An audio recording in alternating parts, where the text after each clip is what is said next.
حضرت معاذ بن انس رضی اللہ تعالیٰ عنہ سے روایت ہے کہ رسول اللہ صلی اللہ علیہ وسلم نے فرمایا، جو شخص کھانا کھا کر یہ دعا پڑھتا ہے، ہر قسم کی حمد اللہ کے لیے ہے جس نے مجھے یہ کھانا کھلایا اور میرے تصرف و قوت کے بغیر اسے مجھے عطا فرمایا، اس کے سابقہ گناہ معاف کر دیے جاتے ہیں۔ اور ابو داؤد نے یہ اضافہ نقل کیا ہے، جو شخص لباس پہن کر یہ دعا پڑھتا ہے، ہر قسم کی حمد اللہ کے لیے ہے جس نے مجھے یہ پہنایا اور میرے تصرف و قوت کے بغیر اسے مجھے عطا فرمایا، تو اس شخص کے سابقہ گناہ معاف کر دیے جاتے ہیں۔ مشکات المصابیح حدیث نمبر 4343۔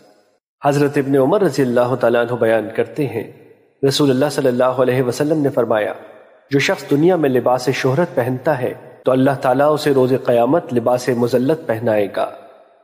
مشکات المصابیح حدیث نمبر 4346۔ حضرت ابن عمر رضی اللہ تعالیٰ عنہ بیان کرتے ہیں، رسول اللہ صلی اللہ علیہ وسلم نے فرمایا، جو شخص کسی قوم سے مشابہت اختیار کرتا ہے وہ انہی میں سے ہے۔ مشکات المصابیح حدیث نمبر 4347۔ حضرت عمر بن شعیب اپنے والد سے اور وہ اپنے دادا سے روایت کرتے ہیں، انہوں نے کہا، رسول اللہ صلی اللہ علیہ وسلم نے فرمایا، بے شک اللہ پسند فرماتا ہے کہ اس بندے پر اس کی نعمت کا اثر دکھائی دے۔ مشکات المصابیح